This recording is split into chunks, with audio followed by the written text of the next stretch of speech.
Hello बच्चों, today we are going to study a very important topic regarding IIT JEE and NEET. अपन शुरू करने वाले हैं solubility product और solubility. तो solubility क्या होता है पहले देखते हैं. Solubility. कौन सा salt soluble होता है? According to solubility और soluble होने के मामले में अपन salt को 2 टाइप में डिवाइड करते हैं. तो पहले क्या soluble होता है और solubility क्या होता है? Solubility को हम डिफाइन कर सकते हैं amount of solute in 100 grams or 1 liter of saturated solution. So always we have to take the saturated solution. अपन को हमेशा देखना होगा saturated solution है कि नहीं. तो saturated है कि नहीं मतलब क्या है ना, सॉल्यूट में मैक्सिमम अमाउंट ऑफ सॉल्वेंट में maximum amount of solute dissolve हुआ कि नहीं है. तो according to that can we say salts can divide as 2 types. So salt को हम 2 टाइप में डिवाइड कर रहे हैं. एक है completely soluble salts. Completely soluble कौन कौन होते हैं? जो होते हैं स्ट्रॉन्ग एसिड और बेसिस के सॉल्ट, जैसे कि K+, NH4+ के सॉल्ट और रुबिडियम+ के सॉल्ट, सीजियम+ के सॉल्ट. सो ये सब होते हैं अपने फुल्ली सॉल्युबल सॉल्ट. और स्पैरिंगली सॉल्युबल सॉल्ट्स कौन कौन होते हैं देखते हैं. स्पैरिंगली सॉल्युबल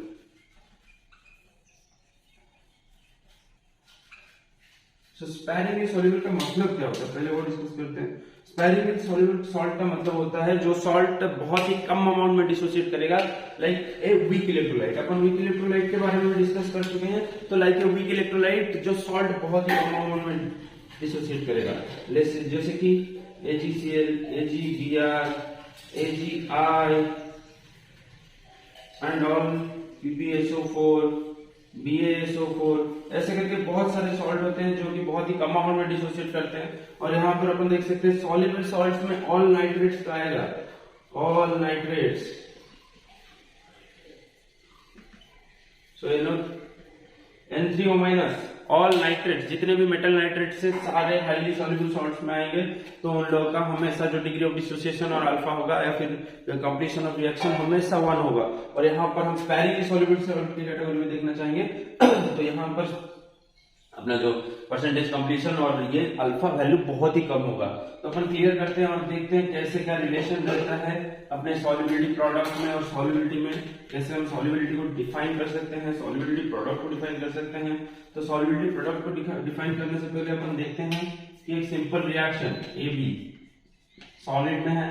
तो पहले इस सॉल्ट को आप सॉलिड से एक्वस बनाएंगे तो कोई भी सॉल्वेंट ले लेंगे. मेनली हम फिजिकल केमिस्ट्री या इनऑर्गेनिक केमिस्ट्री में कौन सा सॉल्वेंट यूज करते हैं ना, वाटर. तो यहाँ पर वाटर ही डालना है बिल्कुल. तो ये हो गया अपना एक्वस सॉल्यूशन और अपन को यहाँ पर मिल गया A+ और B- एक्वस आयंस. सो 2 एक्वस आयन मिलने के बाद डू यू गाइस नो क्या हाउ कैन वी राइट. तो यहाँ पर द फाइनल इक्वेशन क्या होगा ना, AB सॉलिड अगर एक्वस में डाला गया तो किसी भी सॉल्वेंट में या फिर पानी में डाला गया तो अपन को देगा A+ आयंस और B- आयंस. और ये दोनों जो आयंस है वो स्पैरिंगली सॉल्युबल सॉल्ट्स के हैं. तो इन लोगों का अमाउंट बहुत ही कम फॉर्म होगा. यहाँ पर alpha is less than 1. Okay, बहुत ही कम अमाउंट में A+ और B- आयन फॉर्म होंगे. तो यहाँ पर आप इक्विलिब्रियम कांस्टेंट कैसे लिख सकते हैं. चलिए कैसे लिखिए.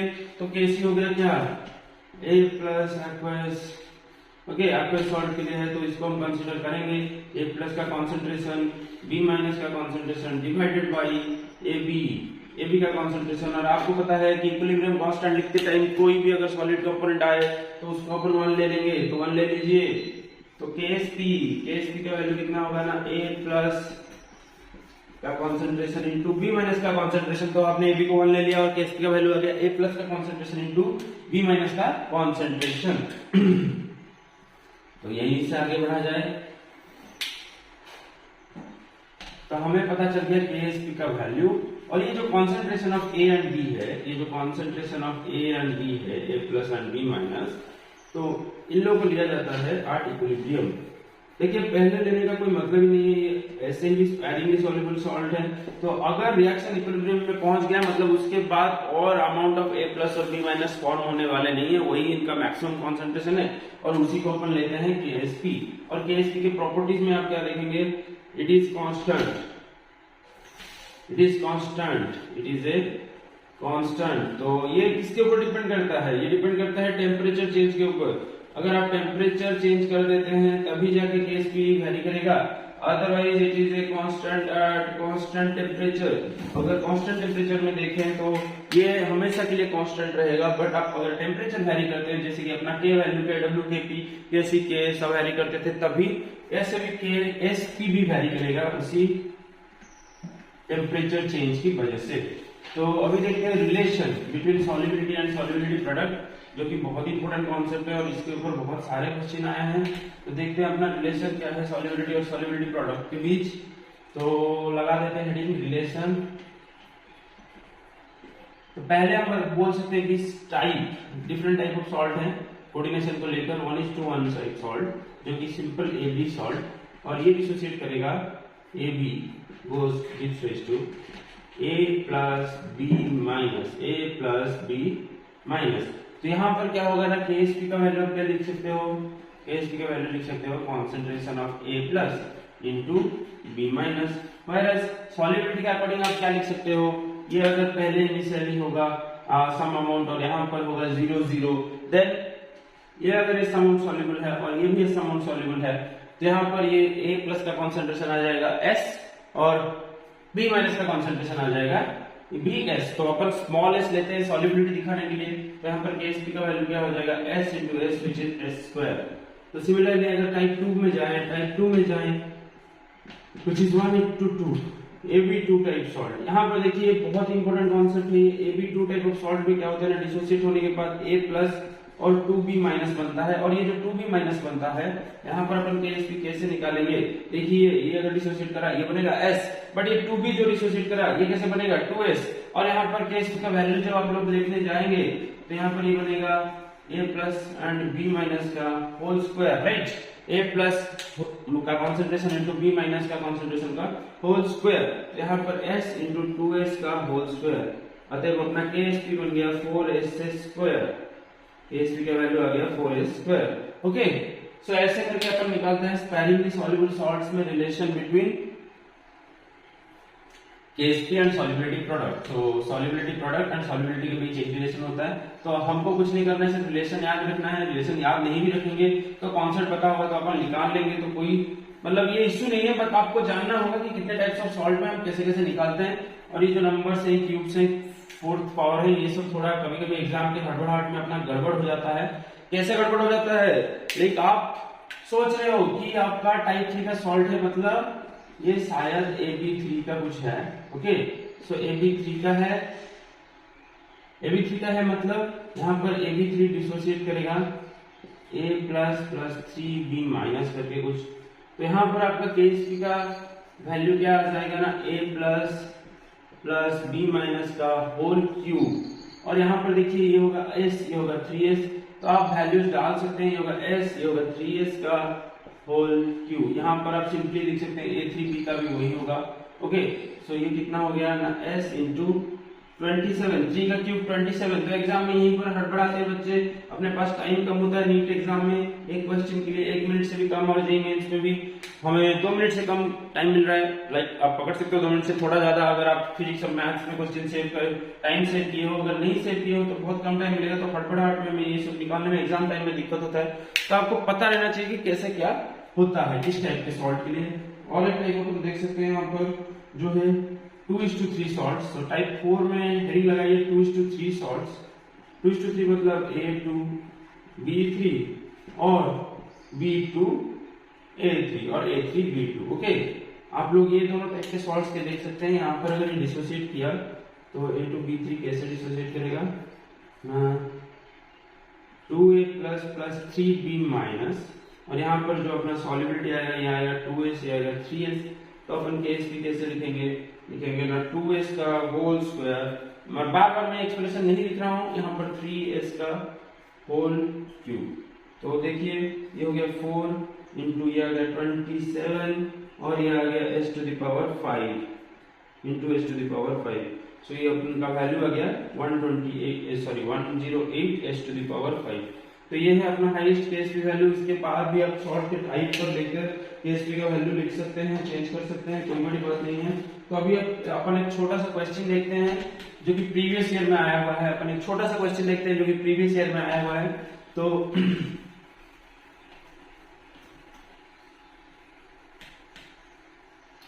यहां तक क्लियर है कि एस और केएसपी दो डिफरेंट एंटिटीज हैं और केएसपी अपना कांस्टेंट रहता है। तो क्वेश्चन में देखिए यहां पर 3 डिफरेंट सॉल्ट जैसे कि MX2 और M3X का दिया गया है केएसपी वैल्यूज दिया गया है MS, MX2 और M3S का। सो इन लोगों के केएसपी वैल्यू आप ले लीजिए कि यहां पर दिया गया है 4 × 10⁻⁸ और यहां पर दिया गया है 3.2 × 10⁻⁸ और यहां पर दिया गया है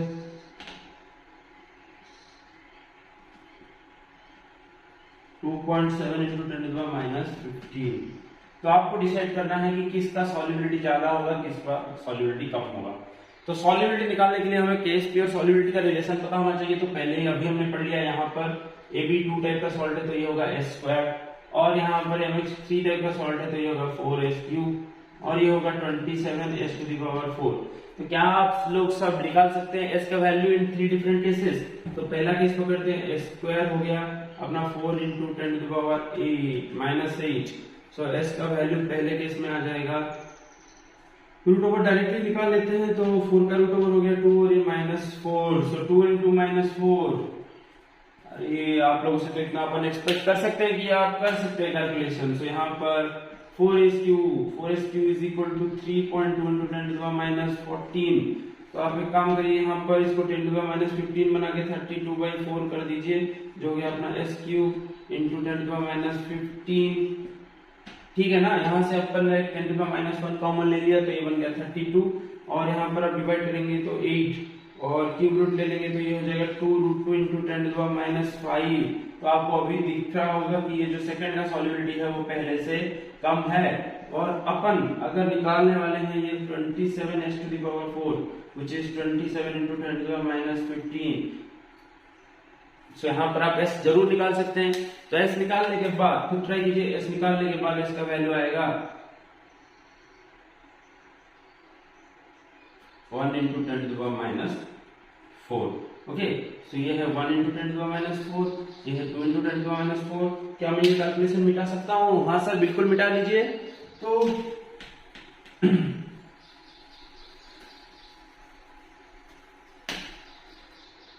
जो अपना फाइनल ऑर्डर आया सॉल्युबिलिटी का, ये सॉल्युबिलिटी का ऑर्डर क्या आया? तो पहले रहा अपना MX सॉल्ट जिसका वैल्यू आया 2 × 10⁻4, ये आपको पता है। और यहाँ पर M3X दूसरे नंबर पे आया, तीसरे नंबर पे MX2 आया जहां पर अपना सॉल्युबिलिटी सबसे कम निकल रहा है। और KSP का वैल्यू उधर भी मॉडरेट रेंज में था। तो आपको मैटर करता है रिलेशन के बिना आप नहीं निकाल सकते। और ये सारे क्वेश्चंस प्रीवियस ईयर से हैं और आपको बहुत ही हाई वैल्यू एडिशन करेंगी। तो अभी चलते हैं अपने दूसरे क्वेश्चन की तरफ। ओके, दूसरा क्वेश्चन कोई लेके आते हैं अपन लेड क्लोराइड भी एक स्पैरिंग सॉल्युबिलिटी सॉल्ट है और लेड क्लोराइड के लिए अपना दिया गया है सॉल्युबिलिटी, लेड क्लोराइड के लिए सॉल्युबिलिटी दिया गया है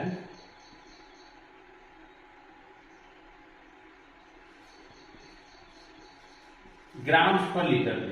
तो हमेशा याद रखिए कि जो सॉल्युबिलिटी जाता है अपने केएसपी के एक्सप्रेशन में उसका यूनिट होता है मोल्स पर लीटर और यहाँ पर सॉल्युबिलिटी दिया गया है ग्राम्स पर लीटर में। तो वेरी सिंपल कॉन्सेप्ट, आप ग्राम्स को मोल्स में कन्वर्ट कर दीजिए ना। N = W by molecular weight। तो weight by molecular weight, PbCl2 का मॉलिक्यूलर वेट कितना होगा? तो लेड का अपना मॉलिक्यूलर वेट है 208, राइट? जो उसका सबसे स्टेबल आइसोटोप होता है उसी का मॉलिक्यूलर वेट लेना है। और वैसे क्लोरीन का अपना आइसोटोपिक वेट कितना आता है? 35.5। तो दोनों को ऐड कर दीजिए। यहाँ पर 2 क्लोरीन मॉलिक्यूल्स हैं, 2 क्लोरीन मॉलिक्यूल्स हैं, तो यहाँ पर ऐड कर दीजिए। और ये जो लेड PbCl2 डिसोसिएट करके क्या बनेगा Pb2 प्लस 2Cl माइनस। तो यहाँ पर आप देख सकते हैं होगा S, ये होगा 2S।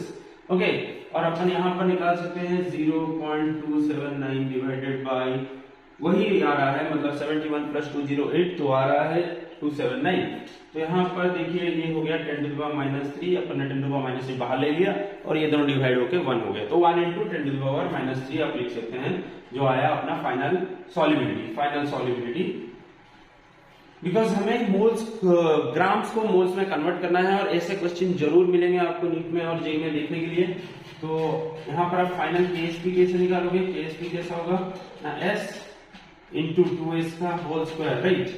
सो 4S क्यूब जरूर डालिए। सो S का वैल्यू हमें पता है 10 टू द पावर -3 है, उसका क्यूब निकाल लीजिए। तो 4 into 10 to the power -9 KSP। Okay, so ऐसे ही सिंपल क्वेश्चन आते हैं नीट के एग्जाम पे। मेंस और एडवांस के लिए हमें और भी कॉन्सेप्ट डेवलप करना पड़ेगा धीरे धीरे इसी के ऊपर। तो मेंस और एडवांस के लिए और भी बहुत फेमस क्वेश्चंस हैं, जैसे कि कॉमन आयन इफेक्ट और आयनिक प्रोडक्ट के ऊपर। और आयनिक प्रोडक्ट के क्वेश्चन नीट में भी देखने को मिलते हैं। तो अभी अपन कॉमन आयन इफेक्ट की तरफ चलते हैं। कॉमन आयन इफेक्ट, तो कॉमन आयन इफेक्ट क्या होता है? तो कॉमन आयन क्या होता है पहले अपन देखते हैं। कॉमन आयन, सो जो सॉल्ट से आयन प्रोड्यूस हो रहे हैं, जो आयन्स अपने स्पैरिंगली सॉल्युबल सॉल्ट से प्रोड्यूस हो रहे हैं, वही अगर आपने दूसरा सॉल्ट लाया और उसी सॉल्यूशन में डाला जो कि वही सेम आयन्स प्रोड्यूस कर रहे हैं या फिर at least one similar ion produce कर रहे हैं, तो उसको अपन बोलेंगे कॉमन आयन। और वो कॉमन आयन क्या डालेगा, इफेक्ट डालेगा इक्विलिब्रियम के ऊपर। So common ion will effect equilibrium. So equilibrium में शिफ्ट को कौन डिटेक्ट करता है? ली-चाटलेट प्रिंसिपल। अगर आपका रिएक्टेंट का अमाउंट बढ़ता है तो फॉरवर्ड रिएक्शन, अगर प्रोडक्ट का अमाउंट बढ़ता है तो बैकवर्ड रिएक्शन। तो ली-चाटलेट प्रिंसिपल डालते हैं। पहले देख लेते हैं कोई सिंपल सा एग्जांपल। सो बेरियम सल्फेट BaSO4 डिसोसिएट करके क्या देगा? Ba2 plus SO4 2 minus, right. और यहां पर अपन डाल रहे हैं बेरियम नाइट्रेट, और ये क्या हाईली डिसोसिएटिव, मतलब ये 100% डिसोसिएट करेगा। आपको पता था ऑल नाइट्रेट, मैंने पहले ही बताया था all nitrates are highly dissociative. So यहां पर ये मल्टीप्लाई कर दीजिए और ये हो गया 2 barium plus, right,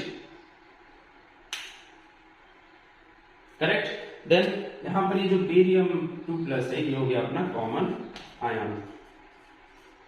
common ion का अमाउंट किसके ऊपर डिपेंड करता है? कॉमन आयन का अमाउंट डिपेंड करता है हम जो ऐड कर रहे हैं कंप्लीटली सॉल्युबल सॉल्ट उसके कॉन्सेंट्रेशन के ऊपर। अगर ये दिया गया है मोलरिटी में 0.1 मोलर, तो यहाँ पर बनेगा 0.2 मोलर। सिमिलरली ये मोलरिटी जो भी दिया गया है और अपना स्टोइकियोमेट्रिक कोएफिशिएंट जो भी होगा उसी हिसाब से अपना बनेगा कॉमन आयन, और वो कॉमन आयन इफेक्ट डालेगा इक्विलिब्रियम के ऊपर। कैसे इफेक्ट डालेगा इक्विलिब्रियम के ऊपर? देखिए यहाँ पर प्रोडक्ट का अमाउंट बढ़ रहा है इसी पैरेंट रिएक्शन में, इसको हम पैरेंट रिएक्शन बोल देते हैं, और इसी पैरेंट रिएक्शन में प्रोडक्ट का अमाउंट बढ़ रहा है, मतलब मोर प्रोडक्ट लेस रिएक्टेंट। सो इक्विलिब्रियम डिस्टर्ब हुआ, मोर प्रोडक्ट लेस रिएक्टेंट। अगर मोर प्रोडक्ट है, इक्विलिब्रियम डिस्टर्ब हुआ, तो इक्विलिब्रियम किस डायरेक्शन में जाएगा? बैकवर्ड डायरेक्शन में जाएगा। हमें किसने बताया था? ये ली-चाटलेट ने बताया था। तो इक्विलिब्रियम जाने लगा बैकवर्ड डायरेक्शन में और अपना आयन डिक्रीज हुआ। तो सर पहले से ये सॉल्ट क्या था ना, स्पैरिंगली सॉल्युबल था, बहुत कम अमाउंट में। भाई आपके पास बहुत ही कम अमाउंट का खाना है और आपने क्या किया, अपने मतलब किसी भी चीज के लिए, किसी भी सेटिस्फेक्शन के लिए आपने वो खाना किसी को डोनेट कर दिया, तो आप खुद क्या करोगे? भूखे मर जाओगे ना। और यहाँ पर वही हो रहा है, तो इसका KSP का वैल्यू क्या होगा ना, डिक्रीज कर जाएगा whenever you introduce A common ion into the solvent. तो कभी भी अपन कॉमन आयन डाल देंगे कोई भी स्पैरिंगली सॉल्युबल सॉल्ट के लिए, तो वहां पर KSP का वैल्यू डिक्रीज कर जाएगा, बिकॉज अमाउंट ऑफ प्रोडक्ट मोर हो रहा है। और इक्विलिब्रियम को बैलेंस करने के लिए हम बैकवर्ड डायरेक्शन में जाएंगे, मतलब BaSO4 फॉर्म होगा। और ये BaSO4 सॉलिड अगर फॉर्म होगा सॉल्यूशन के अंदर, तो इसको हम बोलेंगे प्रेसिपिटेशन। भाई प्रेसिपिटेट निकलेगा BaSO4 सॉलिड का, कोई भी सॉल्ट होगा उसी का प्रेसिपिटेट निकलेगा। तो अपन यहाँ से एक वेरी गुड क्वेश्चन करते हैं, वेरी इंपॉर्टेंट क्वेश्चन करते हैं। तो barium nitrate, so very important question करते हैं।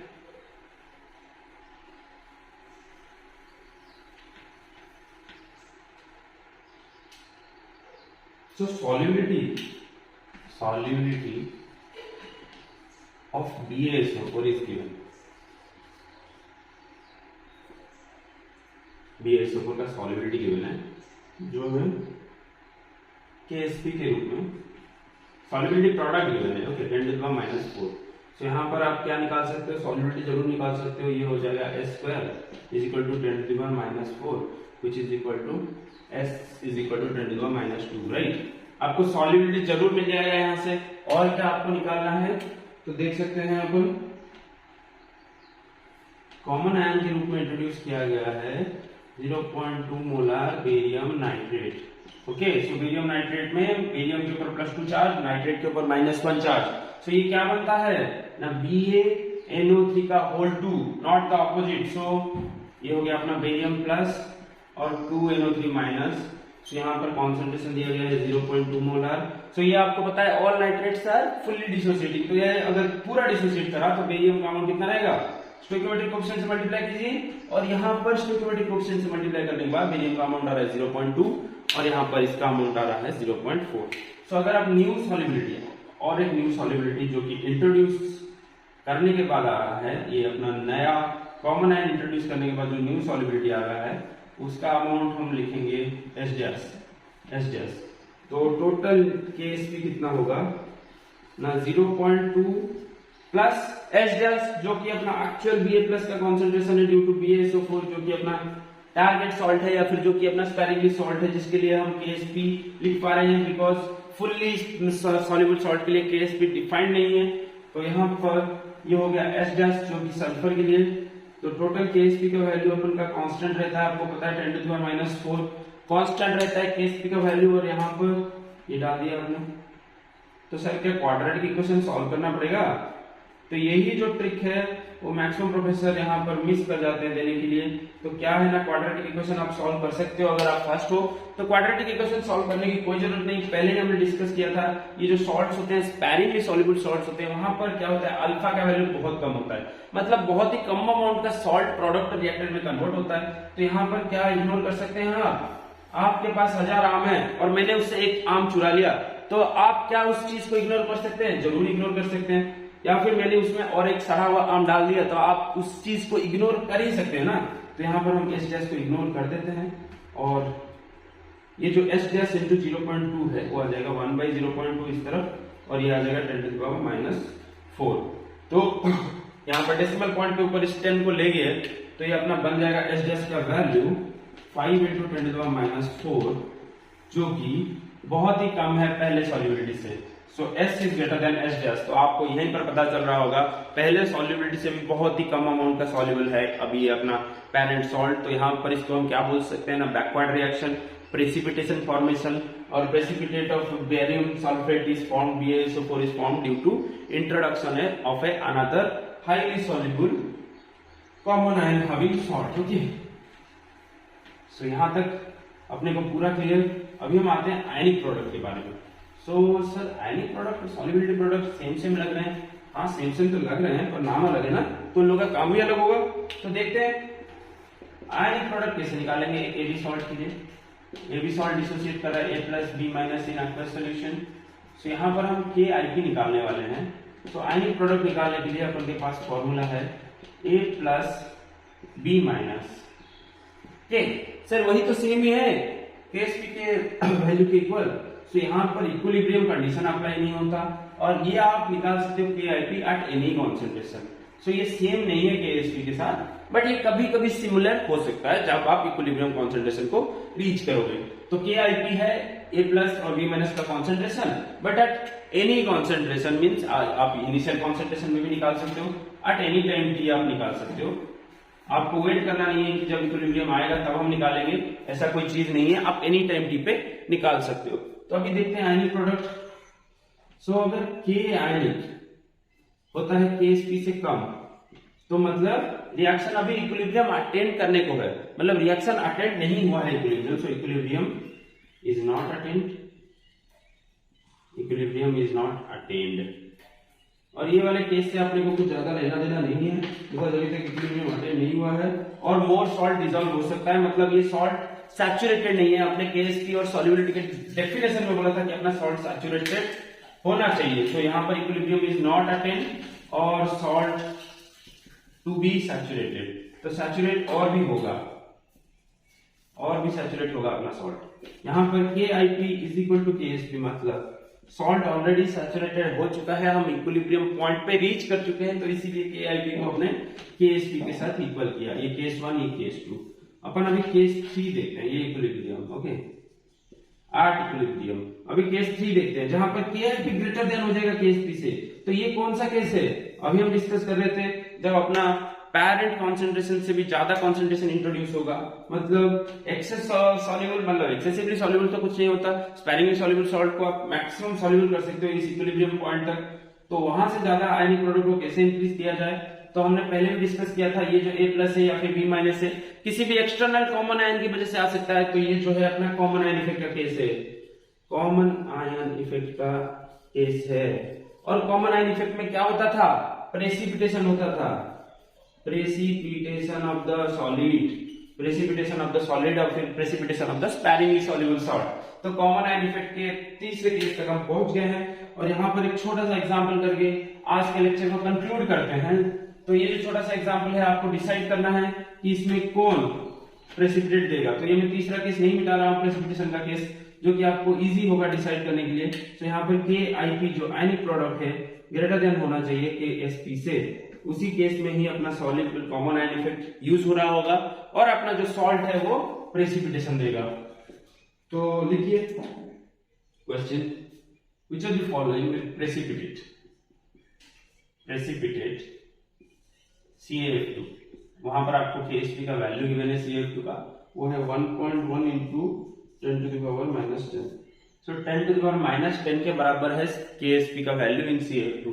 तो जनरली CaF2 अपना कैसे डिसोसिएट करेगा इक्विलिब्रियम पे? Ca2+ और 2F-, राइट। तो CaF2 अपना डिसोसिएट करेगा Ca2+ और 2F- के बराबर। तो यहां पर हम KSP का वैल्यू क्या लिख सकते हैं सॉल्युबिलिटी के अकॉर्डिंग? 2S। तो यहां पर ये हो जाएगा 4S3, राइट। और 4S3 का वैल्यू इक्वल है 10⁻10 के अकॉर्डिंग। तो यहां से अपना इनिशियल सॉल्युबिलिटी हम निकाल सकते हैं। वैसे भी ना करके अपन को केस सॉल्युबिलिटी से कुछ लेना देना नहीं है इधर, तो KSP का वैल्यू पता है। और ऑप्शंस में क्या है? ऑप्शंस में different conditions of ionic equilibrium है, KIP के डिफरेंट वैल्यूज हैं। तो चारों ऑप्शन देखते हैं। पहले में कॉन्सेंट्रेशन ऑफ Ca2+ और दूसरे में कॉन्सेंट्रेशन ऑफ F-। तो Ca2+ और F- के कॉन्सेंट्रेशन है। पहले में दिया गया है 10⁻⁴ और यहाँ पर दिया गया है 10⁻⁵ और यहाँ पर 10⁻³ कैल्शियम आयन का कॉन्सेंट्रेशन और फ्लोरीन का कॉन्सेंट्रेशन यहाँ पर दिया गया है 10⁻⁵। सिमिलरली यहाँ पर दिया गया है 10⁻², -3, 10⁻⁵, -3। तो अभी अपन बारी बारी करके एक केस को डिस्कस करते हैं, सारे केसेस को। तो पहले आयनिक प्रोडक्ट का वैल्यू क्या होगा? देखो, ionic product is similar to like KSP। और आपको आयनिक प्रोडक्ट को सॉल्युबिलिटी के टर्म में नहीं निकालना है, सॉल्युबिलिटी का डेफिनेशन ही बताता है वो इक्विलिब्रियम सॉल्यूशन है या फिर आफ्टर सैचुरेटेड सॉल्यूशन में है। तो यहाँ पर ये क्या होगा Ca और ये जो अपना स्टोइकियोमेट्रिक कोएफिशिएंट है वो पावर 1 के हो जाएगा। तो ये हम K लिख रहे हैं, बहुत दिनों से K लिख रहे हैं, तो यहाँ पर हमें कोई डाउट नहीं होना चाहिए। तो KIP निकालते हैं पहले केस के लिए, केस 1 के लिए, जो कि 10⁻⁴ इंटू 10⁻⁵²। ओके, तो यहाँ पर ये बन गया 10⁻⁻14। इसी तरह भी लिख देते हैं। Okay, so similarly second case के लिए KIP निकालते हैं। सो ये जो KIP पहला है वो KSP से छोटा है, तो अभी इक्विलिब्रियम अटेंड नहीं हुआ है। फिर दूसरा केस देखिए, यहाँ पर 10⁻³ है और यहाँ पर 10⁻⁵ है, तो इसका भी स्क्वायर ले लीजिए, ये हो गया 10⁻13। अभी भी अटेंड नहीं हुआ है इक्विलिब्रियम कंडीशन, बिकॉज ये जो KIP का वैल्यू है ये छोटा है अपने गिवन KSP से, जो कि 10⁻10 के बराबर दिया गया है। तो यहाँ पर तीसरे केस में KIP निकालते हैं, जरूर जल्दी से निकालिए। 10⁻² इंटू 10⁻³ का होल स्क्वायर, सो ये बन गया 10⁻8। और ये जो फाइनल KIP का वैल्यू आया है तीसरे ऑप्शन पे 10⁻8, और ये लग रहा है कि ये KIP जो है ग्रेटर देन है KSP से। तो ये जो तीसरे केस से अपना प्रेसिपिटेट बनेगा। यहाँ पर क्वेश्चन में भी पूछा गया था PPT कहाँ बनेगा, तो PPT बनेगा ये तीसरे केस में, जहां पर KIP का वैल्यू है ग्रेटर देन KSP। और चौथा केस अपन देख सकते हैं 10⁻5 इंटू 10⁻³ का होल स्क्वायर, सो ये आ रहा है 10⁻11, which is already less than 10⁻⁻10 जो KSP का वैल्यू है। तो ये तीनों केसेस में इक्विलिब्रियम अटेंड नहीं हुआ है और अपना आंसर कौन सा है ना, ऑप्शन 3, जहां पर इक्विलिब्रियम अटेंड हो चुका है और वहां पर KIP का वैल्यू है KSP से कम। सो बिल्कुल, अगर आप लोगों ने कुछ नया सीखा, कुछ जाना तो जरूर एंजॉय कीजिए वीडियो को। Thank you all.